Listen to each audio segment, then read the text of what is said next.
And we'll do something that I do with a lot of kids, even kindergartners can do this, called popcorn thoughts. So every time you have a thought pop into your head, see if you can raise your hand up into the air. And then when you can clear the thought and let it go and just come back to feeling your breath going in and out of your belly. And then if another thought comes in, pop your hand up again. You might pop your hand up every second. There's a lot of thoughts in there. But every time the thought comes, just notice it with your arm and then put it back down, put your hand on your belly, feeling the breath coming in and out.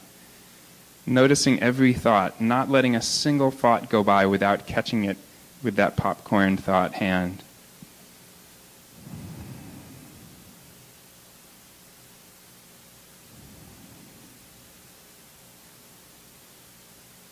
Keep coming back to the feeling of the breath in your belly.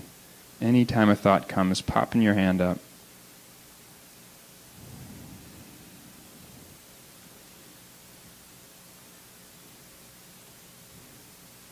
And then letting your hand come down now that you're aware of your thoughts, now that you're feeling your breath.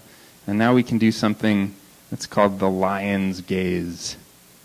And the lion's gaze, often you can think the difference between a dog and a lion. If somebody throws something, a dog runs after it. If a lion sees somebody throws something, they actually just go straight for the person who threw it. So what we're going to do for a moment, see if you can keep your eyes closed, feeling your breath, watching your mind a little bit. Instead of watching the thoughts, see if you can notice where the thoughts come from. See where thought arises out of.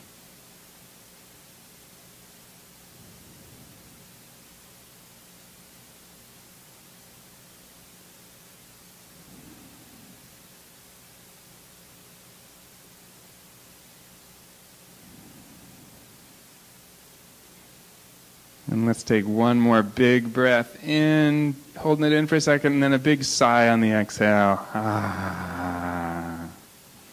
Okay, welcome back to the room, everybody. Thank you for practicing with me.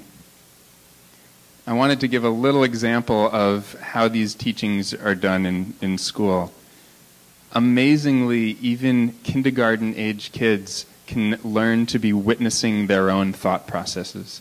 And knowing the level of disturbance that happens, probably you can tell this in your own mind, the level of trouble we get into of our self-criticism, of our judgment of others, being able to witness thoughts, being able to witness impulses can profoundly change people's lives.